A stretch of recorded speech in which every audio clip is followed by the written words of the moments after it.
So, following suit in our denim suits, the denim duo today, it's time for another edition of our Wednesday feature. We love it, where we focus on the unconventional side of law. It's called So Now What? And we're joined once again by our expert lawyer and director at legalese.co.za and our friend Eitan Stern. Today's question is, I might be too young or too old to do my job. So now what? We'll be focusing on what your legal rights and recourses are when it comes to age and being able to work legally in South Africa. Welcome back, buddy. Interesting topic. Peace, love, more tolerance. Yeah. It's what we all need right now. Yeah. Drop mic, leave stage. Boys, Eitan, for you, like, work does differ from person to person. Sure. What I define as work might be different from what Graham defines as work. Yeah, but for in sure. South Africa, legally, what is work? What does it Is there a actually mean? definition Is for there a work? definition? Great question. Wow. So there isn't a definition of work. There's no definition of... Sorry.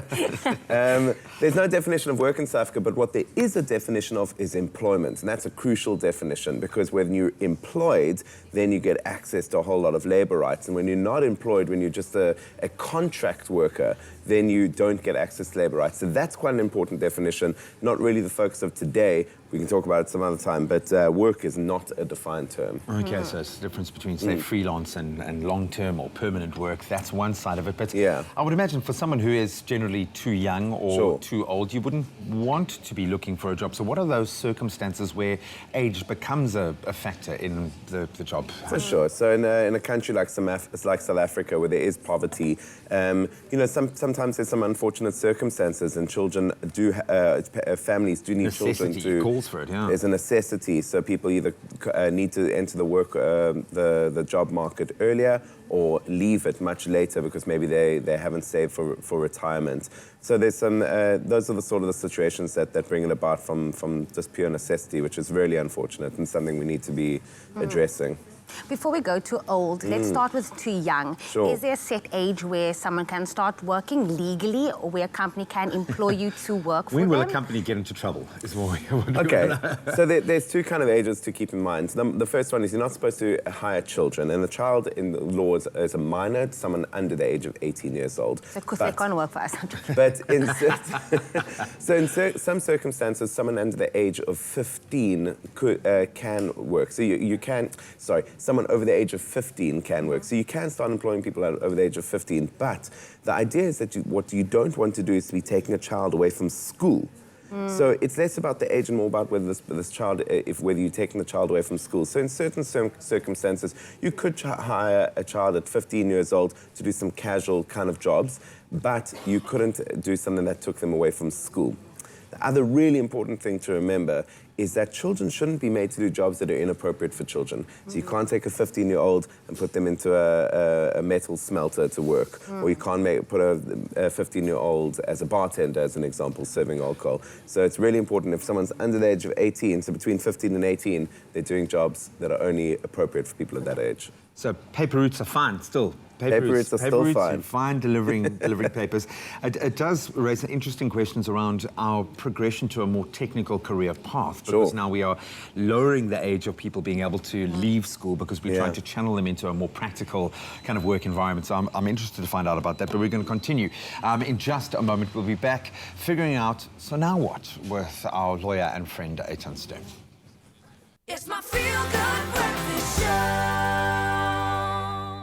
Welcome back. You're live with Expresso, and you join us as we continue our discussion with a lawyer and director at legalese.co.za, Eitan Stern, about what your legal rights are when it comes to age and being able to work legally in South Africa. Very interesting discussion. You know, when we speak with you, I always want to paint like a picture. For instance, growing up, right, there's always a spaza shop owner, and then they would hire like the young 12-year-old boy just to help clean. Yes. Or it would be a child in the family, a child in the family, which was normal. We saw it as normal. But sure. Is there any penalties when it comes to that, when small businesses hire people illegally or under the working age? Okay, cool. And who's looking out for those kids? Is it child welfare, or who's kind of going to come down? So as we said, the Basic Conditions of Employment Act say you're not allowed to hire someone under the age of 15 if you're taking them out of school.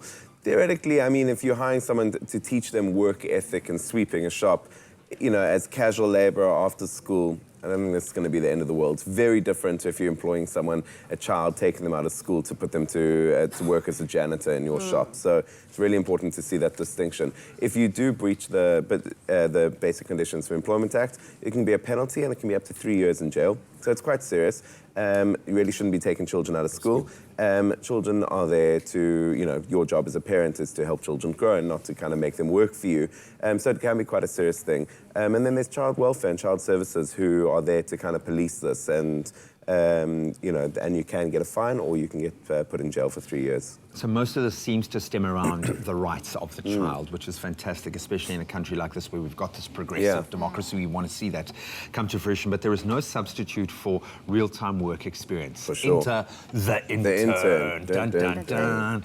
And we love the fact that we've got this wonderful fresh crop of young minds working in our studio, and they often do progress to jobs in the company. Where does an intern go to find out if do they need to be paid? How much should they be paid? Okay. When are they making too little, too much? Is the job payment enough? So, interesting field, also quite a new thing, this idea of interns, but it didn't exist when certainly I was younger, probably not when you're younger, and who knows when. Thanks for saying that, man. Thanks. But so look, if you're an unpaid volunteer, if you're volunteering, you don't need to be paid, and there's certain positions that are volunteer positions. So you could assume if someone's hiring someone for a week of kind of casual work to get some work experience, that's going to be an unpaid volunteer. If you're an intern doing an intern position, and I understand the definition is different, then we've got the Minimum Wage Act, which says that unless your specific industry has a different minimum wage, then the minimum wage in South Africa is 20 Rand and 76 cents an hour. So I guess that would be the minimum wage that an intern should be earning for doing work.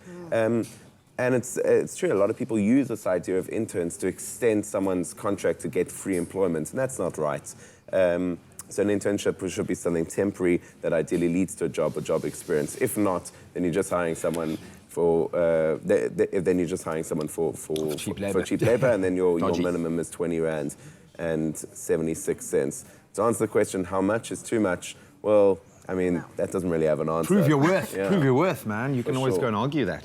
Take hectic. Now, we spoke about being too young. Is there something as being too old? Because you sometimes see doctors that's 90 years old, 100%. Or directors of companies that's like 75 years old. But there's a recommended retirement age of 65. So is there something as too old? Okay, so there isn't actually a legal age for too old in general. So we use 60 or 65 as a good reference point. But the South African law doesn't say when you are too old to work. And for a lot of people, getting to 65, 70 is really when they're in the prime of their career. Doctors with experience. We're living longer. 100%. It's now well known that we are living older, and probably mentally you might be at your peak, as you say. So it really it depends on what the career is and what profession you're in. If, for example, if you're a constitutional court judge in South Africa, you are forced into retirement at 65 from the constitutional court. Of course, they can get other work afterwards. If you are in a specific industry, so being a doctor, you might be able to work longer, but if you were working as some sort of a physical laborer, then the retirement age is going to be, you could be forced into retirement a bit earlier because you're not appropriate for the job anymore. But what's crucial to remember is that you can't discriminate against people in terms of age. You can't be ageist. You can't be ageist. So you cannot give someone the job or make them lose the job that they can properly do because of their age. That's not right. So it's really going to be here for a long time. Please have more tolerance. Don't be an ageist. Eitan, thank you so much, my friend. A really interesting one. We hope that this has equipped you with the knowledge of how to work within the legal age framework. Now go and get that dream job.